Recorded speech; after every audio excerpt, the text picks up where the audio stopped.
I'm Shane. I'm Bo. We are your Kentucky Fried Critics. Bad dog. It's bad. Bad. Very bad dog.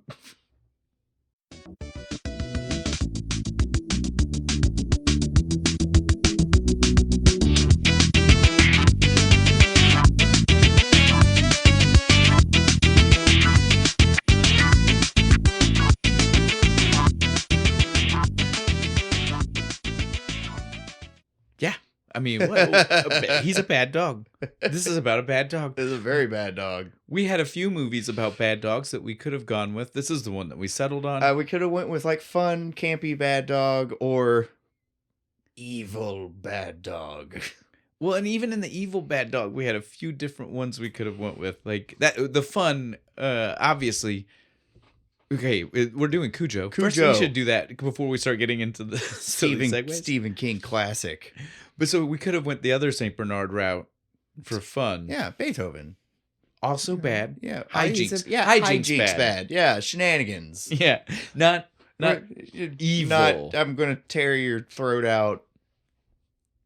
Homicidal. Like rabies dog. Yeah, rabid. Extra rabid. Super rabid. Super dog. rabid.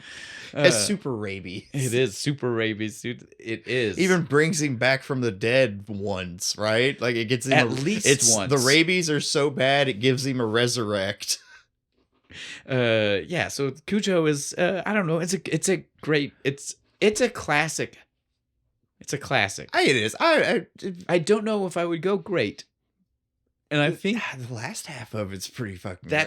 Okay, we'll get into it. I think that's the thing. I think there are some obvious flaws that a lot of us coast over because like nostalgia is a hell of a thing. It's like the shit with the dog is so good, right? You forget about the beginning of the movie.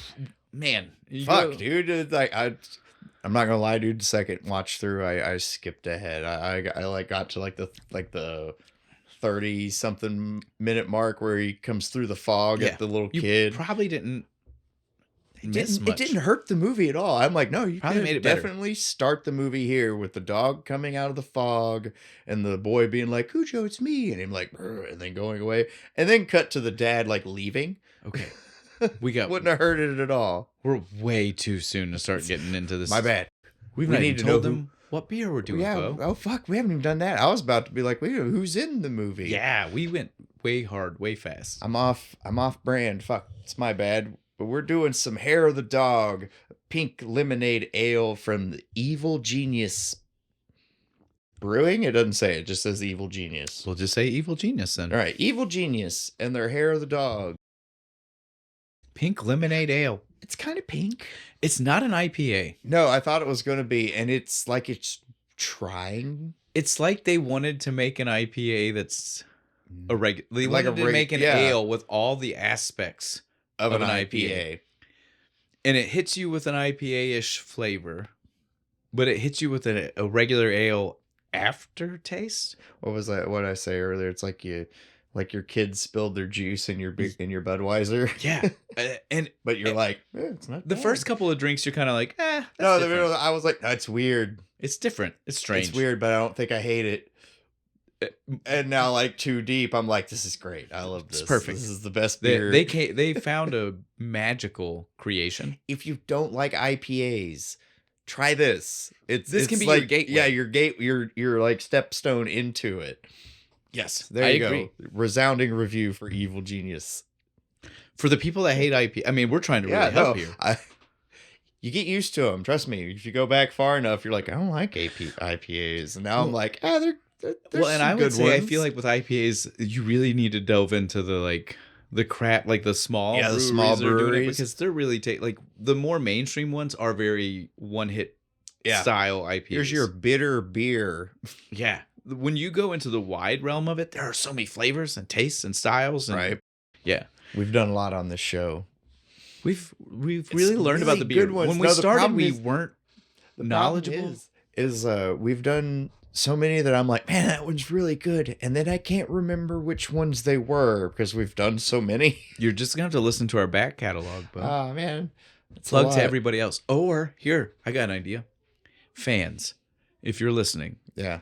And you know of episodes where Bo was like, this beer was phenomenal. help me out here. Put it in the comments. Yeah, Tell help us. me Let out. Bo know. Tell me what beer I really liked, because I can't fucking remember. Tell him what episode. Make him still do the work. Yeah, make me go watch the episode at least. But yeah, let us know. Put that somewhere. Tag us. Let us know that you're trying to help him find it.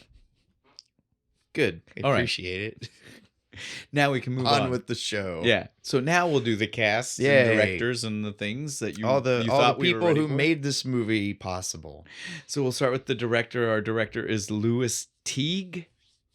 Nice. Yeah. I only know that pronunciation because of TV shows. Because it's a pretty common name. Or else I probably would have been like, I'm not sure what that is. He is a pseudo-ly famous director. He's directed some really cool movies. He worked with Roger Corman, so they are Roger Corman produced movies. The legend. Yes. You want to make a cheap movie, call that guy. And so he worked with him a lot through the 70s. So not all when he was directing, but he did direct at the end. He started directing some. So he probably worked in other departments doing stuff for Roger Corman Productions before that. He did The Lady in Red. He did Alligator 1. He did Cat's Eye. The Jewel of the Nile. The sequel to fucking Romancing the Stone. Yeah, that one. Yeah. Navy SEALs. Yeah, I like that movie.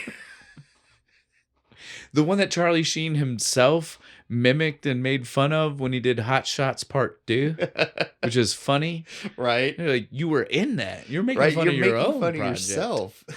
But yes, Navy SEALs. He also is, though, the director responsible for that 90s Justice League movie. You know the one. Oh, you've seen the pictures. Yeah. Everybody's suits are horrible. Like they bought them at a Halloween Express. Yes, it looks totally like they were just like, let's buy this somewhere. Cap shield is like plastic. No, not Cap. The Justice League. Oh, Justice League. My bad. Not that one. I know the one you're thinking of. Yeah. There is a cheap Captain America. There's a cheap Fantastic Four. Cheap Spider-Man. And the Have you seen the cheap Spider-Man? And so the Fantastic Four and I do believe this were both Corman produced. Makes sense. Yeah.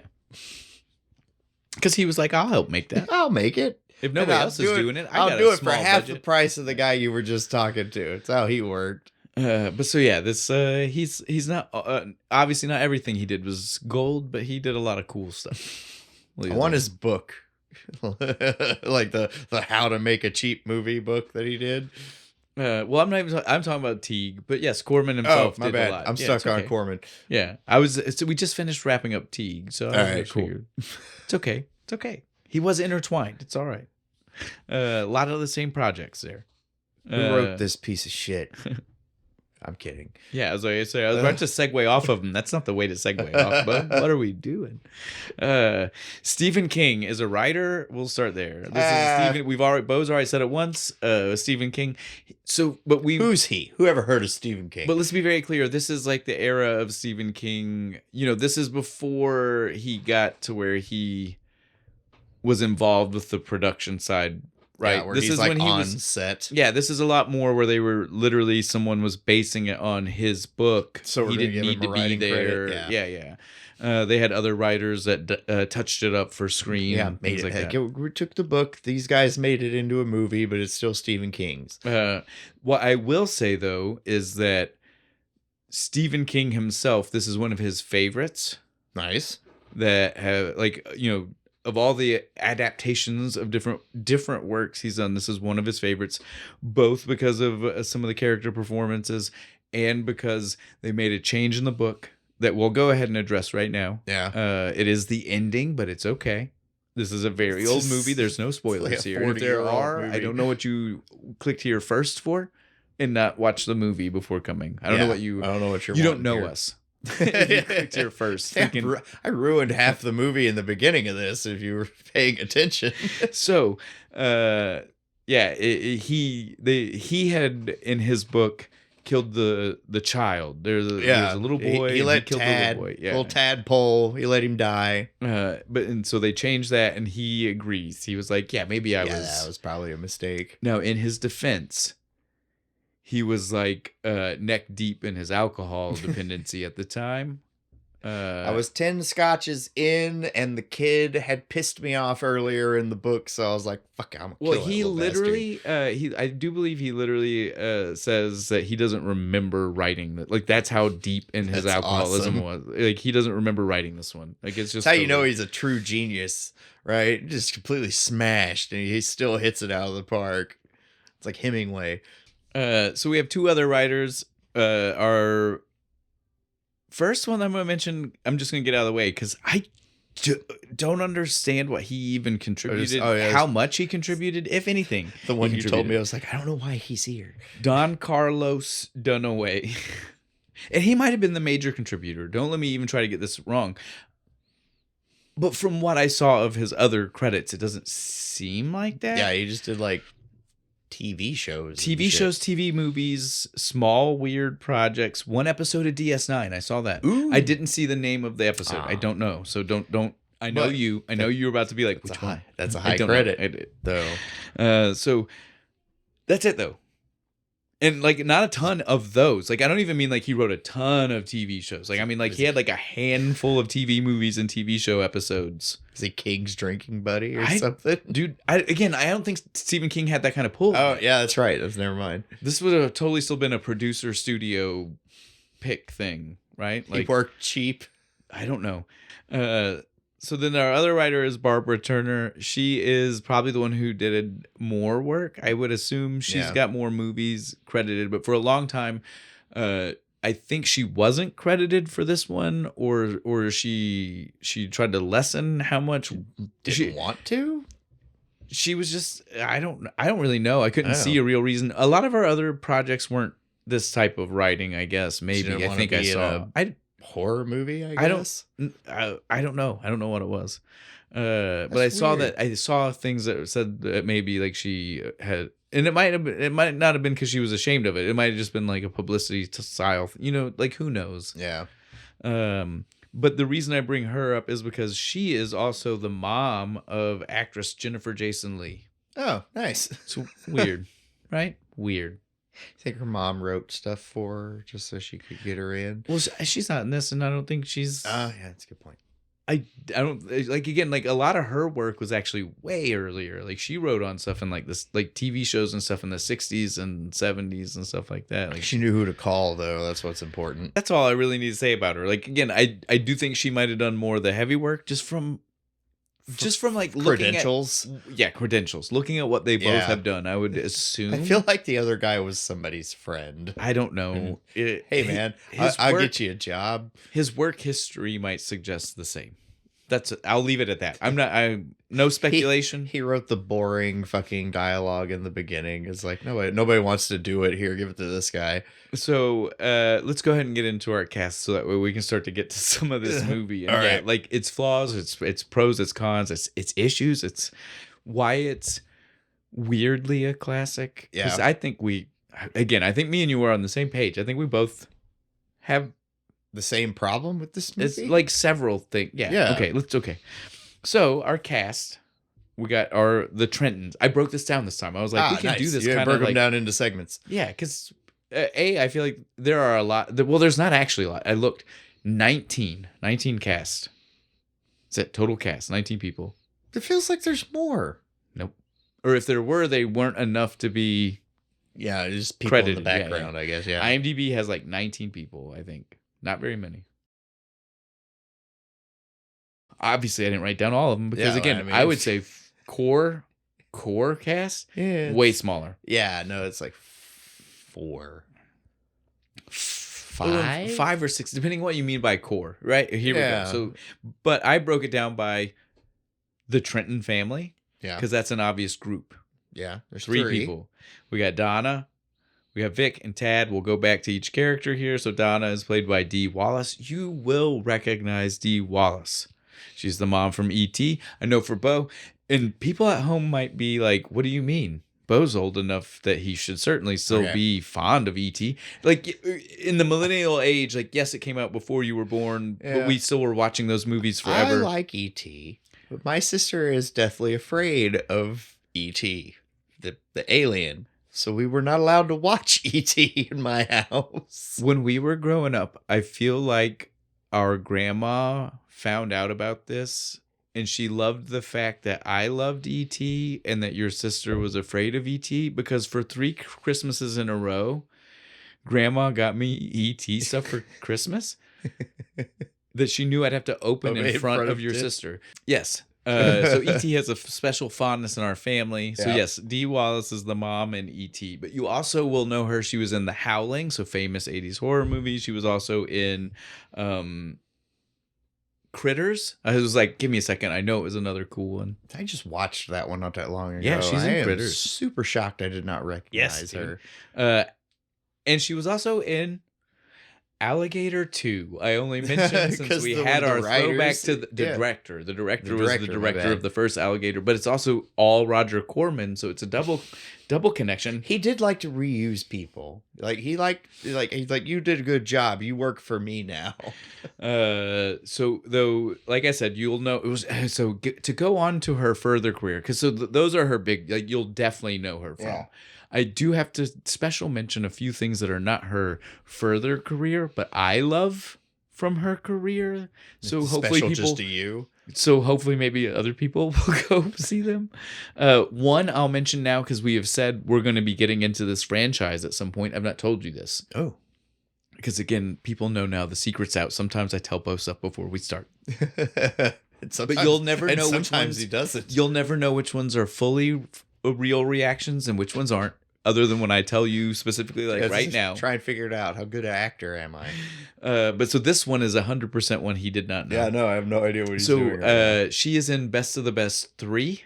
Again, Best of the Best being the martial arts one with Eric Roberts. You showed me the trailer. I was like, Sean Penn, like an Eric Roberts, baby. Yeah. So he's the third one. She is in. I think she might be a love interest to the main guy, the Korean guy who's in the first 2. Yeah, so we don't need to keep going. But so Best of the Best 3. So we're gonna start with that, or we're gonna do like the best? No, we would. We're gonna do the best of the best of the best. No, we would start with the first one, which is 100% the best of the best of the best. Best of the best. Bestie. It's the best of. Best of the best. There you go. I had to stop to think to make sure I was saying it right because that's a weird statement. English is fun. Yeah, the first one's the best one because it's actually like the rest of them are like direct to DVD or straight to a movie channel type movies. Ooh, super low budget by that point. Not always. Depends on the movie channel, right? That's true. Direct to HBO is still a decent production. That's true. Because it's the home box office. For the love of God, that's what it... Straight to CW, on the other hand. No, all of theirs would have been straight to, like, movie channels. So they would have had some kind of budget, for sure. I liked the TNT original movies. Those were always good back in the 90s. Let's get back on track here. Sorry. That's not your fault. We both kind of wandered. One last movie I have to mention of hers before we can move off. Because in this one, I didn't tell you... Mainly because I've never mentioned either to you, so I'm actually kind of excited to see if you even know these movies. She is in The Skateboard Kid 2. No. Have you ever seen either The Skateboard Kid or The Skateboard Kid 2? Never seen either of them. Dude, we are doing these at some point. So the first one's not too outrageous, right? The first one is like a kid, he has a skateboard. I think there's some weird magic-ish elements involved in it, right? A magic skateboard. The Skateboard Kid 2, it's fully like he makes an electronic speaking skateboard and it's got like a controller. He's pushing a button and he's riding it around. Oh yeah, dude. Okay, now I want to see it. That sounds awesome. Like we're way off. So that was Dee Wallace. That was the mom, the first actor. Dee Wallace. Luckily, though, most of the other actors don't have a big career, so we will definitely fly through this. So, the rest of our Trentons, we have Vic, the dad. Vic is played by Daniel Hugh Kelly. He is a guy who has been in not very many things, some TV stuff, and I don't mean a lot. He's not an actor's actor. He's not that type of person. No, he's just a dude. I dabbled, I guess. Thank you. That's what I was talented enough to do some stuff, but then I was like, fuck this. But now on that, he did do one thing that I know Bo is going to pop off on. He was in Star Trek Insurrection. Star Trek. Oh, No, I love that one. That is everybody With the bitches. Baku. Yeah, everybody bitches about that movie, but I think it's great. It's just a really long episode of Next Gen. It's good. It's like a 3-parter, right? Do you know what part of the reason why I love that one? Why? The hacky sack scene. I know. I should have known. I was such a hacky sack player when that movie came out that the scene where they're all juggling like 5 hacky sacks together, known. I was like, oh my God. That's awesome. Like, to me, the thing in the movie that is the pinnacle of showing that these guys have more brain power on top of being young was the scene where you see like, fuck everything else. Yeah. Fuck you see what they can make. And but the fact that those kids were like, it was like 7 of them with 5 hacky sacks at one time.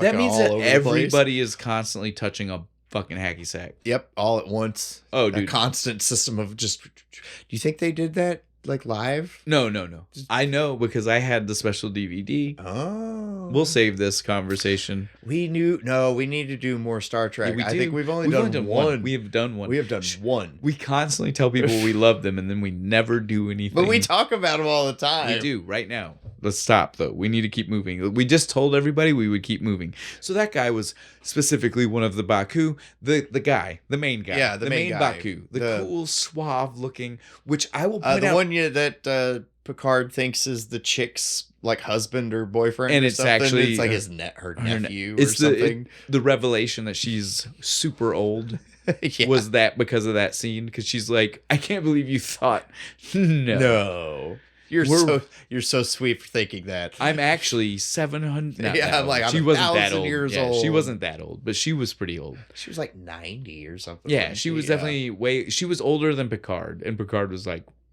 oh, I thought I was the old one because look at what I look like. Yeah, it's like we gotta stop. We just said we weren't. No, we're not doing that movie. Okay, Cujo.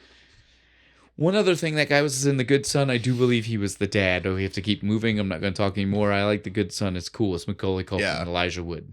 All right.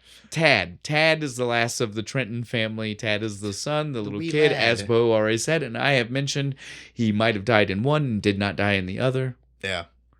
Small child. Yeah. He was good in this movie. Good movie. actor. Well, and he's also in Who's the Boss. Oh, nice. He's Jonathan. Tony Danza? Yeah, he's Jonathan. Did you ever watch the show Community? I've seen a couple episodes. Oh, you should watch more. But so at one point they have a whole episode where like one of them's college thesis in a certain class was about who's the boss. Because the name of the show is Who's the Boss, but do we ever really find out who's the boss? Because you want to say it's the lady because she hires Tony, but then you have to really start. I always thought. But then you have to really start thinking small scale. I hate that I'm breaking down this Community joke. But so the whole point was that then they were like, but that's thinking small scale. Like then you have to start thinking about like who's actually the boss. Like because Tony shows up and then Tony is kind of supposed to be like this. He's the masculine figure that wasn't in this house. Yeah, that was all feminine, like kind of. And so is he not the boss? Is he not the one that's he's now the male figure for Jonathan? He's this. He's that. He's like is he maybe not the boss? Is maybe not Mona the grandma? Is she not secretly the boss because she's really the person? She's a matriarch of the family. I gotta stop now. You get the joke. I know. I get the bit. See it. Yeah. The bit is who's really the boss and who's the boss. But the joke here that I want to Tony Danza. The part that I want to circle back to is that the only person that 100% never could have been the boss is this guy because he was the youngest. Yeah, he was like son. 5. He was the kid in the family. Well, I think by the time the show was on for like. Oh yeah, that's right. 5 or 6 seasons. It was after this movie, so yeah, he was maybe more like 7 to 12. Yeah, it ended when he was. I want to say he was a teenager by the time. Alyssa Milano started when she was definitely like 18 by the time it stopped. So whatever age she was when it started, yeah. I've only seen what happened on Nick at Night back in the day, man. That's enough Who's the Boss talk, though. So I didn't know you were such a connoisseur of some Tony Danza there. Oh, no, I love Tony Danza. I like the football movie, the field goal kicking, garbage picking, Philadelphia phenomenon. I love his character in Taxi because I do believe that character is just him because the name of the character is even Tony Banta. I think that at that point in Tony Danza's acting career that he couldn't act. Like, he couldn't hear a name that's not his. And I want you to now go back and look at Tony's career and see how many times he's played a character named Tony. That's funny. We have to stop. If you call him Chet. We have to stop. Okay, so Tad Tad was played by Danny Pintaro. I didn't even get to say his name. That's a cool name. So Danny Pintaro, only Who's the Boss. He was in like 5 other things, at least 2 of which were only recently as reaches to try to get back into being famous. And I'm not trying to knock the guy, because if I was once famous, I would also want to be famous again. Oh, yeah, totally. If we I'm trying to get famous right now. What are you talking about? And if I lose it, I will 100%. I will be very upset and try to catch the thunder again. Exactly. I get it. But so I got my lightning bottle. I think he did something like slightly pre-pandemic, then something during the pandemic, and then something post-pandemic, all trying to, and none of them really picked off. So again, my point is, pretty cool child actor, but didn't really. Yeah. And I don't know if it was any kind of scandal. You're a great screamer. Yeah. You sold the terror so good in this movie, man. So let's now move off of the Trentons, because if the Trentons spoiled conversation that we didn't expect to, the rest of the people, I promise, will not. First person might a little, because we need to say a little bit about this character and how this is one of those things we were mentioning earlier. It might have not needed to be in the movie and kind of derailed things from time to time. So that's Steve Kemp. Yeah. The person. The affair. The handyman / best friend to the dad. Yeah, right. / not. Okay, give me 1 second. Let's say who he is, and then let's go back to that. So Steve Kemp is played by Christopher Sloan. Christopher Sloan is an actor who, he was an actor's actor, like you said. Like he was a working actor. He's been in a bunch of shit. He did a bunch of TV shows for a long time. But he was also the biggest things he did. He was also in The Howling. I do believe that's where he met Dee Wallace, because they were married. Oh, nice. At the time of filming this, they were married until 1995, when he died of, I want to say, a sudden heart attack. Like it was a pretty, it's true. We'll keep moving. We don't need to focus. No sad. Beard. The beard was. But so he was also in The New Lassie. I want to say he was the dad, or if he wasn't the dad, he was somebody else, because he was somebody who was in like almost every episode. Like it's like 39 episodes, and I can't imagine that even in the 90s that show went on for more than 39 episodes. Yeah. So if he wasn't the dad, he was the mailman. You know what I mean? Like he was somebody who was every episode showing up. So I would imagine the dad. I'm saying this because The New Lassie is not in my wheelhouse. No. It existed at a time I was alive. I didn't even like the reruns of it. I don't like Lassie. Yeah, I'm not a big fan. We can say that. I'd skip it because it's Nick at Night, right? Notice we're doing Hair of the Dog, and we mentioned Beethoven. We mentioned other scary dog movies we might have done. We mentioned all these things. We didn't mention Lassie, because that's not where our head goes. Before we were pitching this, I was even like, all dogs go to heaven. So everything but Lassie. But everything but Lassie. So we will move on from him. Days of Our Lives, for the people who are soap opera fans. Yeah, that's probably where I recognized him. I don't know which character, but he had a lot of episodes registered for the name. I think it was like the same guy too, just like having affairs with some of the other chicks. Mean the same kind of guy? Yeah, the same character. I was like, what do you mean same guy? Yeah, well, obviously he was the one guy in that episode, in that show. What do you mean? No, he wasn't the evil twin. Yeah, no, he's definitely not. He wasn't Stefan fucking resurrecting from the dead every 5 minutes. We'd all know that guy. All right, so but now on to the character. And again, like we said, he's the adulterous partner to the wife. I'm sure it's part of the book. I'm sure I understand. This is kind of like the Jaws thing, right? Like, do we need to know the weird part of their marital relationship? Need to know any Did of it that. Connect anything in the story? Did it make you care more about her, less about her? Did it affect you in any? Because again, all we're supposed to care about is that a person might die. Yeah. I don't care about her morals. I don't want her to die. I don't know. She cheated on her husband. She doesn't deserve to be eaten alive by a dog. Right? The only person I would say truly deserved to be eaten by the dog. There are two. Yeah.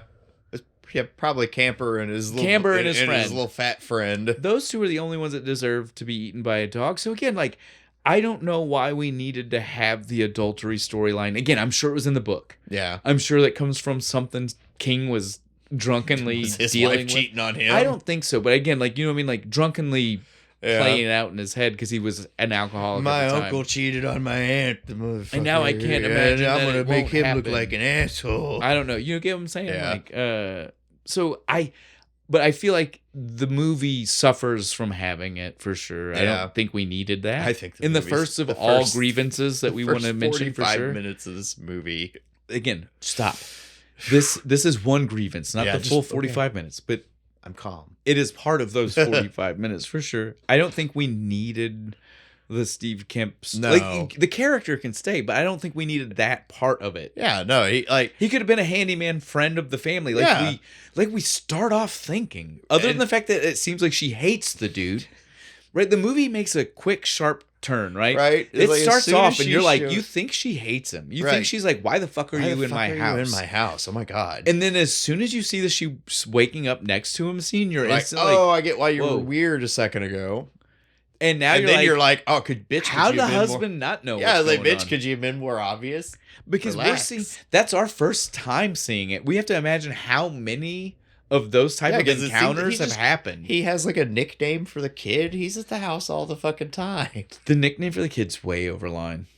What, Tadpole? You didn't like that? No, not the name itself. The fact that he has a nickname for the kid is over the line, dude. Yeah, a little bit. All right. Are we sure? Are we sure that it's Vic's kid? No, I feel like they insinuate they were new to the area a couple of times. Yeah. That's why like the dude's redoing the furniture. That's why he didn't have like a mechanic. Handy. Yeah, and they're going all the way out to see the dude. Yeah. There are a few subtle hints that they are supposed to be new to Castle Rock. Ooh. Because that sounds familiar. It is. It's a Stephen King trademark. I'm glad we said it. We should have said this before.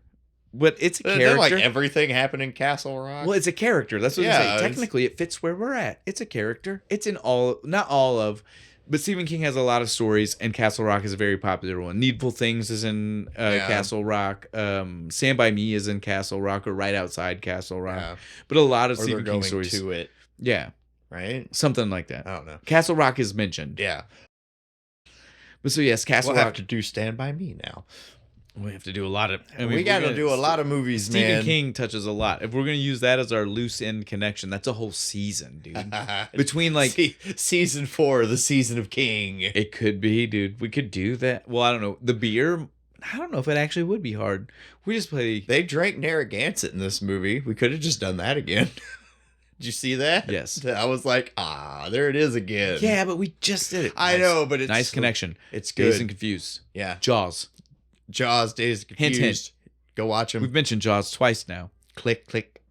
Okay, let's move on. We need to keep going. We keep promising we're gonna get bogged down in a 3-hour episode because we're drunk. Joe Camber is our next one. We've mentioned him once or twice. He's the next family I'll do. Yeah. His family is even really quick. But so Joe Camber is a guy played. It's Ed Lauder. Ed Lauder, you'll know from The Longest Yard, mainly. Yes, mainly he's The the Longest warden Yard. Guy. In both of them, he's in two. He's in is the he original. In the one with Burt Reynolds too? He's in the original and the new one. Oh. So in the new one, he's the warden. In the original one, he's the head guard. Oh, I didn't know that. So I've only seen the Adam Sandler one. Oh, you should watch both. They're both great movies. Nice. Yeah. It's not scene for scene, but it is a pretty faithful adaptation. Yeah. Even though Burt Reynolds is in both of them.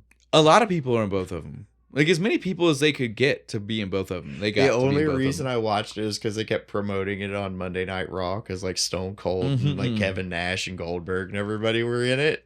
The rest of the Camber family, which is again, we're gonna be wrapping up most of the people I wrote down after the Camber family. Because the only reason I even wrote down all of them is because they deserve to be known because they owned the dog Cujo. They owned it's their dog. We're here is because of their dog. Good puppy when they first see him too, right? It's okay. 1 second.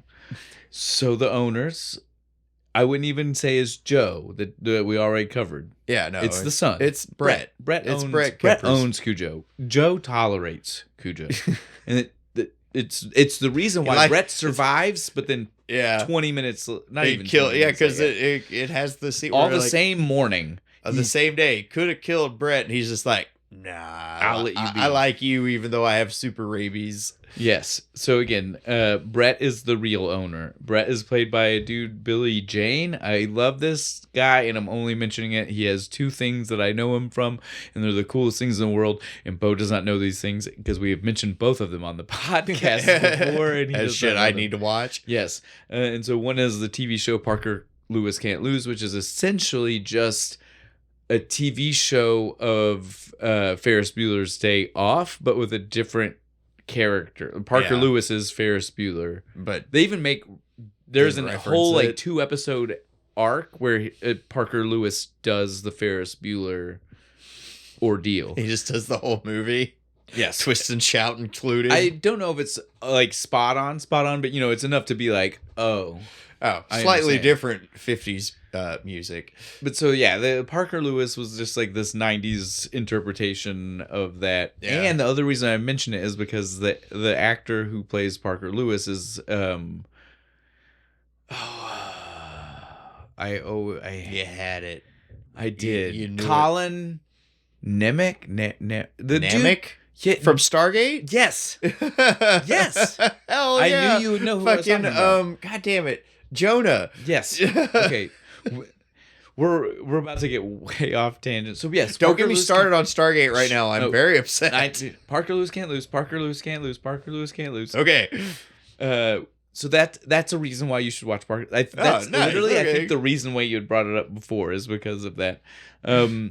This guy Billy Jane though is also in Just One of the Guys, which is another movie I've brought up to you. It's got Billy Zabka in it as the bad guy, and it's the girl who flashes. Yeah, I've seen the scene. Yeah. But I am telling you, it's like all I've seen of that movie. The whole movie is great. I don't care what anybody else wants to say. It's great. Okay. We went off on some wild tangents for that guy. So yes, Billy Jane is Brett. The other person in the family is the mom, Charity. And Charity is played by Kailani Lee. I want to assume is some kind of Polynesian. Sounds right. Like it. Or at least that's where the name told me she was from Hawaii, I wouldn't question you. She has done a few other TV things, but mainly she is a stage. Yeah, she's done some Broadway things and things. Proper actress. But she does a great job here. Yeah. No, I totally believe that she was terrified of her husband. She's a battered woman who is definitely using this as they don't mention she won the lottery and used it as the perfect excuse to get away from her husband. Well, and the movie barely even addresses the fact that she's 100% never coming back. Yeah, no. This that only because you can feel that from her character. The only clue you get is her packing up the photo albums, right? I was like, dude, she ain't coming back. If it weren't for that, dude, nothing really gives you a clear she doesn't plan on even being the bit where she's like, don't tell your dad about the dog. It'll stop it. Like, no, she just really wants to go on this vacation. But yeah, she does a great job in Myrtle Beach. She does a great job conveying that's what's happening. Like, I'm trying to escape. The only other actor that I wrote down, and it's not because I really felt the need to talk about his full acting career, just because I think the character deserves it, that Sheriff Bannerman, he's one of the people that dies, and he's the only one. 3 people only, right? Yeah, there's only like 3 people who die in this movie. It's Camber, his fat friend, his fat buddy, and the sheriff. Yeah, everything else is just about being high tension. So the sheriff deserves it because he's a guy that didn't deserve to die. He's kind of a dummy. He should have called it in as soon he started to call it in. And he stopped because that car is obviously covered in blood and broken. Like, why didn't he immediately radio as soon as he got there? But the guy, all in all, not a bad dude. Bit of a fight though. Yes, he died like a bastard. He did not deserve to die. No, he didn't. The other 2, whatever. Yeah, fuck him. So the one clearly beats his wife, and the other one looks like we should check his internet history. Fair. So Sheriff Bannerman, though, played by Sandy Ward, he is also in Under Siege and Airplane 2. Now we are done with actors. I like Under Siege. That's a good one. We're done with actors. We don't need to go off on a tangent. We're done. Now we just talk about the movie. So we've already addressed. The movie is a little bit brighter. We got a dog that does killing, but no senseless child death. Yeah. The main reason I want to bring this up is because the child death wasn't even the dog. Yeah. Like, you know, like it was the kid was going to die from dehydration and heat. Well, in the movie, they change it. It's asthma. Remember, that's why she's like. Is that why? They were not clear about that. He has asthma. That's why not mention that at all, I don't think. No, I agree, because my first watch through. My first watch through. It does scare the shit out of you when he first does it. The look on his face, you're like, what the fuck is happening? Well, cause my first watch through, I was like, oh, it's a heat thing. Yeah, like you're having a heat stroke. But then she starts slapping him on the back and shit, and I was like, you wouldn't do that for heat stroke. Yeah, no. What was that? It keeps yelling at him to breathe and shit. So I was just like, no, you need to cool him down. No, in the movie, it was supposed to be his asthma attacks. It was not obvious. Even though it was still supposed to be obscenely hot in the car, because we see them constantly sweating. Yeah. Oh, that fake, like that fake 70s sweat that's like glycerin or something. And it doesn't move. Yeah. Yeah. It would have worked on the screen they were watching it on. Like I keep forgetting that we have like better shit.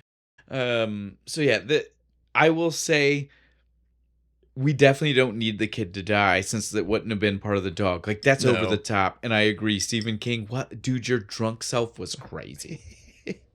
Fuck even thinking he's drunk and mad. Fuck that kid. I guess. I want him to suffer. Because the kid didn't. I don't know. So he didn't do anything. Well, here's the part where nice kid. Here's the part where I also think we need to talk about this. So, like, this is the summer of Stephen King, or the year, not the summer. So, tons of Stephen King stories were coming out from different movie companies, and that will affect some of what I need to tell you about. It wasn't like the same. No. Oh shit. So, The Dead Zone and Christine all came out in 1983. It's a lot of Stephen King, right? From all of them from different companies. I don't know if all three were, but I know that this was separate from the other two. This was actually a company, I didn't write down the name, but so they had famously done really cheap, shitty fucking documentary style productions for a long time. But then they got bought out, but still using the original company's name. So they got it was one of the first ones with that company's name that was like a major, huge deal, because they got a big push. They got a big push of money from this company that bought them. Yeah. But back to that Saudi money, right? But so back to On Track though. So like this movie though, it was going to be different, and I think that we need to talk about that right here at the beginning. Like, again, we got a darker movie. That's all there. Are you going to explain to me why the first 45 minutes are so fucking boring? Well, I don't know if it's fully that or not, but I can definitely tell you that. So, like, it's Stephen King, right? Like, we got to address, like, all Stephen King is a little bit on that side. The other movies that came out that year are a little bit that side. But the reason I even brought up that they're owned by different companies is because the books themselves for the Dead, not Christine, I don't think it's, all of Stephen King, technically, because of the Dark Tower and I know you hate a multiverse. Stephen King also did a multiverse. Oh, fuck, did he really? God damn it. Yeah, and so all of his books... I'm going to write a book, and it's all going to happen on the same world. So all of his books are technically connected because of this weird multiverse, and I will just show you the wikis for that. We won't talk about that. It's in depth and crazy. Oh, I bet. But some of them are obviously more directly connected than others. And so one of those instances is in the books Dead Zone and Cujo. They were indirect sequels. So Cujo came out after Dead Zone. Dead Zone is about a dude who almost died or did die, came back. You know the story. Like, you know the show, right? Remember? Yeah, I think we talked about this. Fuck, the guy from Weird Science. Can't remember his name. Fuck. What's his name? Help me. Anthony Michael Hall. Yes, Anthony Michael Hall. That was just too funny. I had to stop for a second. Anthony Michael Hall. Christopher Walken in the movie, I do believe. Oh, really? I don't think I've actually ever You should seen watch the movie. The show. I used to watch the show back in the day. The time, they got to explore things and go places. He found Bin Laden. Stop. Okay, we don't even need to. I'm not even. So the Dead Zone though is about a guy. He died, came back. He has a special power. That guy is mentioned in this movie too. Oh, really? Johnny something. Fuck. One guy keeps mentioning like Johnny Miller or John. Say somebody mentions a character. It is that guy. The main reason I mention this is because that's where the the connection would have been. In the Dead Zone, there's a bad guy, Frank Dodd. He's a psychopathic serial killer who also has the power. Yeah, To see because of the near-death experience, and have other supernatural abilities because he masters it better than our hero. Yeah. He our guy, the dude. Yeah, I mean, he's working for a paycheck in the show. Yeah, exactly. As I was gonna say, our dude, he's a guy. He's So I got bills, right? I gotta pay. So again, though, Frank Dodd was a psychopathic serial killer who was apparently using his abilities to torment young Tad. Aw, not a little tadpole. And in the book, it is... I don't even know if it's concretely said, but it is insinuated that maybe Frank Dodd also inhabited Cujo. So, like, when he died, he possessed the dog so I can keep fucking with this kid. Well, it doesn't remember if, depending on when it takes place, because I've not read either book, so I can't attest to the book part of this. I just know that it is part of the books, right? Like, so, but depending on when it took place in the books, was it that he died, or again, is it just after he died and came back and has the ability to do the weird things so he does? Just is he alive and tormenting this kid while he's sleeping and in his dreams? So he's just sitting in his room, fucking with candles, fucking like, I must fuck with the kid. Well, it's not even like that, dude. Again, like, think about the show. It's just when he sleeps sometimes, right? Like, again, like when he sleeps, he's in the dead zone because he was connected to it now. The dude is just harassing a kid. Don't ask me why to explain it. I'm just telling you. I hate his blonde hair and his little crooked tooth. But now that you know that, what I'll say is I can't tell you if it explains the first 45 minutes. But I can tell you that there are certainly would have made it more interesting. Well, there are parts that would have been there. Yeah. Right? Maybe? Yeah. There was even what added like a supernatural mystery element to it that would have made it way more interesting to watch than just kid's afraid of the thing in his closet, the wife's a hoe, and the husband seems like he works too damn much. Well, so this is what that's a great segue into. So we had mentioned earlier, this movie is a movie that we all think of. It's a classic. When you think of dog killing people, you think Cujo. Even though, like we said, even to this day, like you want a badass like dog name, you name it Cujo because it's gonna eat you. But so the dog didn't kill that many people. No, it killed 2 people who I frankly just think deserve it. The movie it's all high tension. It's all more that aspect of it, right? Yeah. The dogs in the movie are even nice dogs, dude. Right? No, you told me about that. The actor dogs, right? Were like the sweetest fucking puppies you ever could have dealt with, and you couldn't get them to be mean, and they had to go to like weird lengths to get the like vicious shots of the dogs. They had to tie the dog's legs down. I mean, tails to the legs, so it wouldn't be up there wagging. Because they were so nice that literally they were excited and happy about being here. Right? We're just gonna roll around and we're gonna have a good time. So yeah, if we're now that we're gonna talk about some of these dogs, I did learn a lot of weird fun things. Because I know you were like, there's dogs. You told me when you got here today, you were like, you better be telling me that there's fun things about the dogs. Right, like I don't want to hear that the dogs were like, shocked to get them to fucking do this stuff. Everything was fun. Yay. The worst thing that happened was the tying of the tail to the leg, which again, if you know a dog, they're probably upset. They want to show you how happy they are. But you're not hurting it. As long as you leave it loose and you're not hurting the dog. And those shots went for what, 10, 15 seconds? But so cut the record. So here's an example of how much fun the dogs were having, right? So every scene that's inside the Pinto, do you know how they got that filmed? Like the dogs having to come up at the car, through the window, and they would take each dog's favorite toy and hide it in the car with the people. So that way the dog would come up looking for its toy. So every scene where you see this dog covered in red, they covered in blood and snot and just trying to like come through the window. That's really a dog that's just covered in special effects goop. That is like, do you have my do you have my ball? Turtle? Give me my turtle. I want my turtle. I want my frisbee. Throw my frisbee. Is that my rawhide bone? You better give me my rawhide bone. I want that rawhide bone. That's all you're actually watching. So now go back and watch the movie. Don't think about the scary, and just think about what was actually happening. Think about the behind the scenes. Pupper just wants his toy. He's just a the scene where the dog jumps in the car and is supposed to be like killing the mom and shit. It just looks like it's just having a great time. It's just like. So I did read, and I didn't specifically notice them because even after reading this, I wasn't. After the first watch through, I didn't have to watch it as intensely because, as we said, the first 45 are kind of lost. Skipped it. I just skipped it. Just went straight to like halfway through. That's all you need.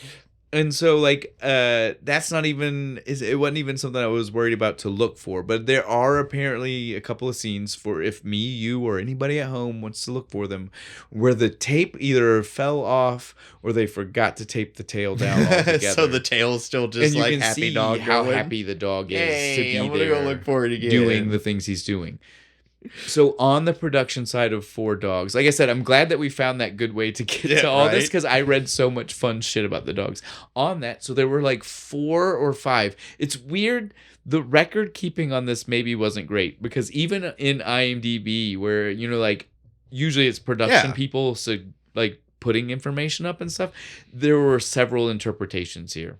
Nobody could agree on. There were either 4 or 5 Saint Bernards. There was 100% one robot head. Yeah. One guy in a suit. No way. Yes, one guy in a suit. No, they did not slip a guy in a suit past me. Yes, they did. And then there was one other dog. And I saw differing accounts for the other dog. It was either some kind of Doberman, or it was some kind of Rottweiler, or it was some kind of lab mix dog. But so for some of the find a meaner dog. For some of the close-ups that weren't the robotic dog, that were so blood covered that again they could get away with you not knowing what kind of dog it actually was, fur and shit. They had to switch it up because they could just not get these Saint Bernards to be angry enough. Because Saint Bernards are sweethearts. They're just Beethoven guys. Yeah, they're just big floof balls and they're slobbery and. If someone's not actually in danger, can they're you tell not. I like dogs. Well, and again, if it's Saint Bernard, if someone's not actually in danger, they are not going to be aggressive. No. Now, if anybody on set if they thought anybody on set was actually about to get stabbed or killed by something, they probably would have gotten an angry dog. But the thing is, you would have to convince that dog it was really happening. Right. And then it might not be safe for the actors. No, because then it is like a 200 fucking something pound dog. That's not that dumb. They're pretty intelligent. No, they're pretty smart. It's why they use them for search and rescue. So, the Saint Bernard might have been, again, I get story. They're using it's a big fucking dog. They needed it. It would be scary, but they just couldn't convincingly find a scary one to be scary. I would say find one of those giant, like, Russian fucking, like, mastiffs that are, like, fight bears, but then it'd probably just kill everybody on set, wouldn't it? Yeah. They had to work in... This dog is big and safe, so we're going to use it. So we're going to cover it in bloody makeup so you can't tell what it is. The snot was what got me, man. I was like, why are they just covering it in bright acid green boogers? Listen, I even have stuff for this. You know why? Awesome. Well, I don't have a why. It's rabid is the why. I guess. It's rabid. It's foaming at the mouth and it's supposed to just keep getting worse and worse and worse because nobody's there to clean or care for it. What I have about this is the foam that they used to be the rabid foam that slowly covered the dog was just a mixture of egg whites and sugar. And so they, again, back to the cuteness of the Saint Bernards, they had issues where they had to constantly stop and reapply because the dogs were like, this is tasty. Nom, nom, nom. And would lick it off of themselves. No, dude, I hate that this was so long ago that we don't have like behind the scenes DVD stuff for it, right? Oh man. Yeah, if this was made in the 2000s, there would have been so much footage of the dogs. Everything I read about the dogs was just super cute, dude. Like it was nothing so again, no. Actually, Are you about to ruin my day? Don't ruin my day. I'm not going to ruin your day. This wasn't super horrible. I was going to say, I was like, oh, one of the dogs died. Fuck. But it's worth talking about because anybody who is listening to us who was alive when the movie came out will know this story, and they might know the fake part of the story. So it's good that we're going to talk about this. Okay, cool. There was one person, she was injured on the set of making this movie by one of the dogs. It was one of the stunt people, being Dee Wallace's character in the car. One of the dive in the window scenes, right? Yeah. But again, the reason why it's good for us to talk about this, she was bit by the dog. It was not a bad bite. It was pretty superficial. She immediately got to the hospital. They took care of her. Yeah, it wasn't no a big rabies. Wasn't a big deal.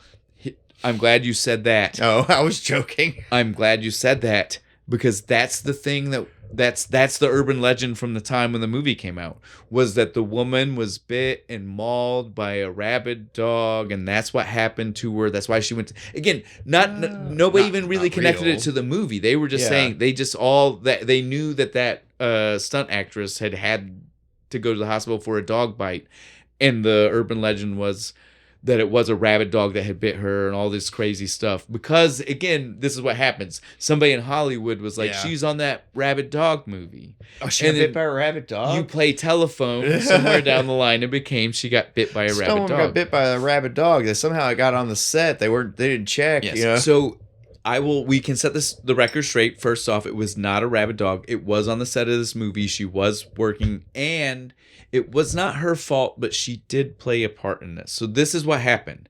Like I had already mentioned, this is why it's great. Nice. It connects back to something I already said. They were, to get in the Pinto scenes of the craziness, they put the toys in the car. Yeah. She had that one's toy in the car. It was the scene where she first starts to put the window down, right? Yeah. The dog they used for the scene had got its paw in, and its weight was enough to push it down, to push the window the rest of the way down. And so it was just trying to get the toy. And when they filmed that scene the way it was filmed, obviously since she's a stunt actress, most of her face wasn't viewable in the shot. And so she had the toy up pretty high. And so instinctively, when the dog dove in the car, she was just kind of freaked out, and she moved. Like, her hands went down. She kind of, and the toy was with her. The dog was just trying to get the toy. And she moved it so quick that when it came to where the toy was, and its mouth is so big, it kind of got like some of her nose. In the face. And like, not like bad. Like, it just kind of like got her nose and then it kind of realized like, oh, toy wasn't here. She moved. You didn't squeak. And so, again, not as bad as everybody might have thought back then. She got a nip. Just from a really big dog. Oh, again, like a puppy having fun. Yeah. But it's just a really big puppy. Its head is 3 times your size. That scene when it, like at the end when she kills it and the head is just on her chest. That's accurate. That is how big that thing's fucking head is. Yes, they are very huge dogs. They're the one that used to live down the street from my Aunt Cindy's house. There's a reason why it's used in this movie. I will say people learn their lesson, and most other scary dog movies use breeds that are vicious. Yeah. Because someone was like, this is the most unbelievable story I've ever seen. Right? Like, Saint Bernard attacking rabies people. Or no rabies. Rabies or not, it'd still probably be too fucking lazy. Now, on the rabies of it all, and this isn't even a behind the scenes. This is just a straight from what I saw play in front of me. But I want to be like, cute doggy. It's not doggy's fault, right? Like, again, you wanted to hear the behind the scenes to make sure that doggies were cute doggies. Yes. On camera, though, I will say at least a couple of times, even after his super rabies infection that he got, I felt like he's just a doggy. You still felt bad for it? Just listen. It just doesn't like the loud noises. That's the only one time. In the beginning, even though it was the asshole guy making the loud noises and the other asshole guy making other loud noises. Unnecessarily loud noises. But still, even those, I was kind of like, whatever. The reason, though, that I was fine... There's a scene in the movie where I'm like, no, he's just a doggy, and he's trying to be a doggy, but he's sick. I am sick. I don't know what to do. Help me. And so that scene is the first time the phone rings. Oh, where he like freaks out and like tries to like tear through the fucking wall and shit. And so that scene shows the beginning of it, where you're like, oh, this poor doggy. He's just like... The noise is too loud. The noise is hurting me. Make it stop. Kind of that kind of thing. And so then the second time we hear the phone ring is when it goes over the top and really shows like and I felt so like again it's supposed to be scary. Yeah. But me being a dog lover, I felt bad for him because what that scene felt like to me, like again, like they're trying to be like, oh, that's when he went vicious and he was ready to kill her. Yeah. No. That's not what happened there. I know that's when he rips the handles off the door. Yeah. Like that's when that's probably the door, like most damn near knocks right. Himself that's out. When like windshields, like windows break. Like that's the one. That's the moment where it gets really intense. But really, to me, that scene was just like the phone ringing started, and he was like, "Man, that sound is so awful. I need it to stop." The only people I know that can stop that sound are people. Like humans. Those people. Humans stop that sound. But I'm big dog. I don't know how to communicate that, so bash. And so I'm trying to just tell her, please stop that sound. And then he's trying to open the door. He breaks the handle off. He's just trying to say, lady, help me. Stop that sound. Make the ringing stop. The sound is upsetting me. Anybody with tinnitus, they understand. The fucking ringing. Like, I understand... rabid dog, evil. Shane is like watching this horror movie and he's just like, poor puppy, I just want to hold it. I just wish somebody would somebody help that poor puppy. Shoot the phone. I wish somebody would have treated it for rabies like needed to happen. That's what I wish would have happened. It was super rabies. It happened too quick and there's nothing you could do. And it was super rabies. I don't care what anybody wants to say. If we're going to take the paranormal out of it, it has to be super rabies. Yeah, it has to be a super strain. Because if we're not paranormal, it's got to be super science, right? At a certain point, somehow the dog saliva, snot, foam covered its tail. Yeah. How does foam from the mouth cover his tail? Yeah, he managed to finally grab it. Fucking just but you get what I mean? Yeah. Like that's how you can tell this is super rabies, because it's much like a zombie. That was definitely a zombie. It gave it a resurrect at the end of the fucking movie. So obviously I'm a good human being. I did not let the kids watch this one. Yeah, I would have been like, no, you want to watch it? So wait, on that note, I did offer. But then none of them had the balls. Shh. I let them see the... No, listen, it's not even that. Oh, really? Listen, it's not even that. I let them both watch the trailer, the Green Band trailer, not Red... I wasn't crazy. Yeah. I wasn't showing the one that was crazy scary, but I let them see the trailer. For all audiences trailer. Yes. So they could... It still had some scary stuff, but it was... Mostly jump scares. It let them know what they might be in store for. We'll leave it at that, right? Yeah. I let them both watch that. Jack is half laughing because he doesn't understand it's... how, like, I told him it was scary and he's like, that dog's supposed to be scary, and he's laughing, and I was like, dude, it's worse than this trailer. Yeah, the trailer's not selling it right. Yeah. Willow, though, she's young enough that she saw the trailer, and she just, as soon as it stops, she looks at me and she goes, Daddy, is Cujo a zombie? So you nailed it, dude. A little kid, 100%, would have been coming at this like it was still a supernatural story. Because he does, kind of. I mean, so, before we watched it again, like, that's what you remembered, like, from your childhood? I remembered it being a monster dog. Like, I remember it being way bigger, too. He said it. He thought, remember the first time they see it going rabid, he goes, Mommy, the monster came out of my closet. Yeah, that's how I thought it was. I thought it was actually a monster when I was a kid. Hence the supernatural kind of. I also remember the car being blue for some reason. But hence because that's just because that's the more famous gremlin color. Probably is blue. The only time I think you see yellow like this movie, Camp Nowhere, right? Isn't that a yellow? Isn't it a yellow gremlin? Isn't it? Yeah, I think so. It is. that T.R. Polk is looking for. So, yeah, those are like the only yellow ones I know. It's usually a blue though. It's like the bomber blue like type. Yeah. Okay. Okay. I'm not crazy. Oh, but yeah. So the movie, it definitely does lend itself to the supernatural, even though it didn't hit that. Yeah, it would have made the beginning bit better if they did. Well, I think we have talked about this movie plenty. Do you have anything else special you want to say? No, I think we've covered a lot. Because I think this. What is it with Stephen King movies and like nobody's really a good person? Everybody kind of sucks. Well, certainly this era is because he was drunk all the time. Oh, is that why? I think the pessimistic life view was from the fact that he was a raging alcoholic. Even like the dad, like he's supposed to be like he acts heroic, but he ultimately ends up being useless at the end of the movie. Well, but that's not really his fault. He just kind of shows up. That's not really his fault. I guess, but it's like you wanted more from him. The only him? part that's his fault is that he left anyway, but I mean like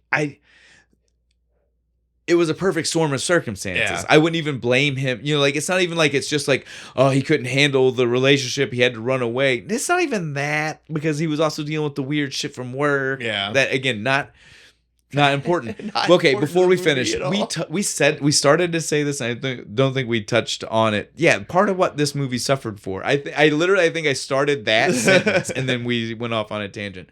The movie suffers, and it's literally even back then. Like, it's what the critics at the time said was a problem for the movie. Yeah. Is that it tries to tell so many stories and forgets. Yeah.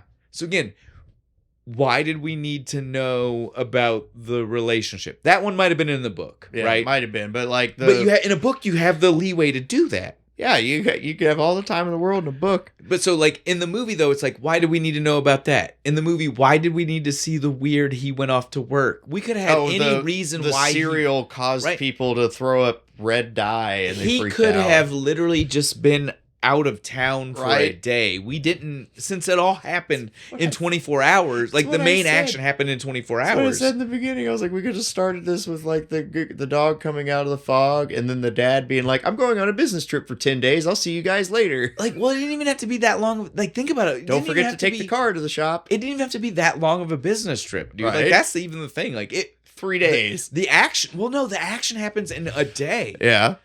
He leaves, and then they take the car to the shop. Right. They are only at that house for a day, right? Like, it's one nighttime into the next daytime. I think it's 2. Okay, but still. There's like 2 night scenes. You get what I'm saying? It's not very long. It's not very long. Feels like a long time, though. Okay. They do a good job of, like, selling the, like, oh my God, we've been trapped in this car for fucking ever, right? Okay. Now, though, I think we're done. Yeah, I think we're done. We had a nice little last burst, but I don't think we need to do this again. No. We're good. We've covered things. You should be enticed to watch it if you haven't. I hope you have, because we've ruined everything beyond anything. To 37 minutes. That's just 37 minutes. Is that your guess? That's where I started this morning. That for them watching. Start at 37 minutes. That's right where the dog comes out of the fog with Brett. Stop. We gotta stop, because some of this connects back to what I want to say for the thing. So we gotta stop. But first, so first, I do believe both of us have touched on some of parts of things. This whole episode's just the thing. That's the title. The thing about Cujo. That's the title. It's not the title. You do this every time. It's the way our titles don't work. It's not like that. But it could be an in the episode description quote. There you go. We like to use the quotes from the movie, so I don't know how'd the monster get out of my closet. Yeah, that's something like that. That'll be a good one for this. But we do need to do the thing. Shane, what is the thing for this movie? Okay, so we've touched on this, and I will go more in depth now that we're here. Mainly because normally I'm the person that just tells you, like, during the research, I found out we could have had an alternate take. And I am about to tell you that. But I'm going to tell you that that's not... The thing is not the alternate take itself. It's still about this version. So let's just start with the alternate take. We had a different director literally until day one of filming. On day one of filming, it was like director and head of cinematography both left. Oh, well, they didn't like the craft table? So Our director was Peter Medek. I didn't do more research into other things he's done because, again, we're here to talk about this one. But so he was attached to it. He left because he did want to focus, like we've been mentioning, on the supernatural. So the shit that would have made it more interesting. So that is not the thing, because normally the thing would just be, so we know the first 45 minutes. Why didn't we get that? That movie would have been the better movie. Yeah. It's not the thing this time. I do agree with you, and I do agree that I think that is the 45 minutes problem, is that he was going to do the supernatural, and obviously you don't need that for the end part. You don't, by then you've set up what and why the dog is doing what it's doing. And you just get to watch the dog. And this is super rabies. In the original cut, it would have been supernatural. Demon. It would have been Frank Dodd. Rabies. Well, it'd have been Frank Dodd, like we said. Well, the rabies was still connected, right? Like psychic rabies. Maybe the rabies made it so weak that he could fully control the dog, like that. Weakened its psyche enough to penetrate. But so again, like at least I see where he was possibly going to go. I even see. So this is why I want to make sure that people understand why the thing is not the alternate cut this time. I do see what the alternate cut probably was. Yeah. The alternate cut probably was capped on to a lot of the scenes we had here and just gave us the extra piece of information that said it was supernaturally connected to Frank Dodd, right? Like why the kid's so afraid of his closet. He's afraid of his closet because he's seeing Frank in his dreams. Yeah. Blah, blah, blah. So again, it connects those pieces. The thing is not even the fact that guy decided to leave because the producers, it's not this alternate cut we could have had. The thing is, if you are the producer and you know the vision you wanted and that director didn't want to do it and he walks, shouldn't you do more to make sure the story we get can get us to the actual part that you want? Yeah. Because again, we got to the action. The action shows up. Oh yeah, the action is great. When it's there, it's high suspense and it's what you need and it feels it's just bloody enough. Right. But those first 45 minutes, you might as well be watching Days of Our Lives, right? Those first 45 minutes don't do anything to make you want to stay until that dog attacks. No. If you didn't see a trailer where you knew that dog attacked, if the trailer you would have walked out of the theater before you got to the first dog attack. 100%. Man, somebody that's like not heard nothing about this movie, right? And you go to show it to them, they're gonna be bored out of their fucking mind, right? Because they're not gonna know because you don't want to ruin it. They're not gonna know the cool dog stuff's gonna happen. So later. Again, that's the thing is not even that there was an alternate world where there was a better cut of the movie. Because I'm even cool with not making this one supernatural. I'm cool with leaving that out. Just give me more interesting shit. Write something to make the connection part. Do something to make me care. But the way this movie works is it's literally just it is a family. We gotta fill out an hour and a half, right? Dude, it's a family drama for 45 minutes. It is nothing to do with a dog attack for 45 minutes. No. Nothing. It's an episode of Days of Our Lives. Right? Yeah, no, it really is. An affair. And what's happening? Yeah. She drops the glass and she's crying on the floor. He doesn't even ask her, are you sleeping with him? He just says yes or no. And again, I understand right now we're excited, but it's because, yes, that is great. That was a super cool part of the movie. But it is not part of the last 45 minutes movie. It is part of a different movie. And I would still watch that. I'd still watch that movie. I would watch that family drama if we saw the full family drama. But here's what this movie does. It takes a family drama in the beginning and sets up to where we need to see what happens between this dad and the affair partner. We need to know. Yeah, where's the fist fight?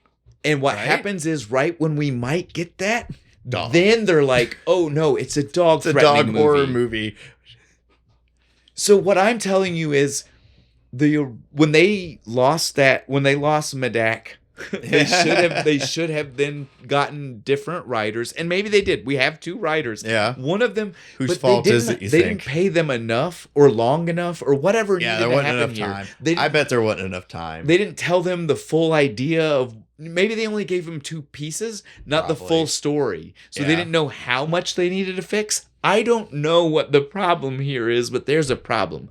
And that's the thing. Yeah. It's not that I don't even care that we don't have that other version. It's just that they could have made this version actually be a 10 out of 10. Yeah. Instead of the 6 out of 10 it usually gets ranked. Even though it's a classic. It's a classic. But there are major flaws. The end is a classic. End. The dog is a classic. The beginning part of the story is something Until that's not. Today, when we watched these movies, I couldn't remember fuck all anything else about it. I even got the color of the car wrong. Okay.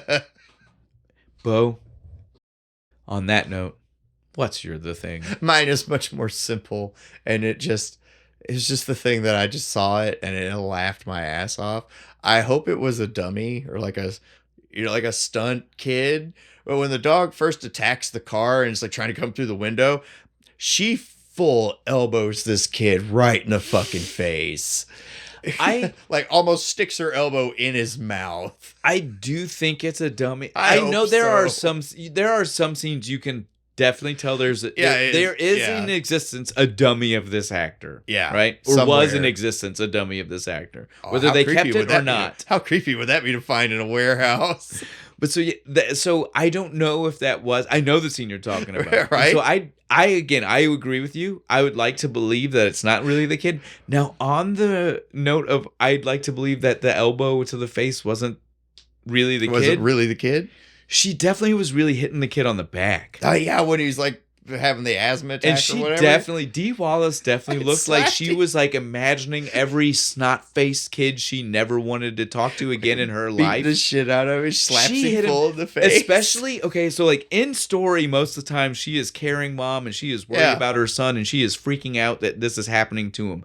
The very last asthma attack, she 100% was just pissed off at him, right? Yeah. Like, fine, I'll fucking get you to your dad, you right, fucking no, shit. I love that she finally loses. Dude, tell me that fine, I'll find your daddy. Tell me that those times when she was hitting him connected to that scene, that she wasn't just wailing just on. She was so in character that she was just like the slapping him on the back I get, but then she flips him over and smacks him in the face. I was like, I don't know about that. We didn't need that one.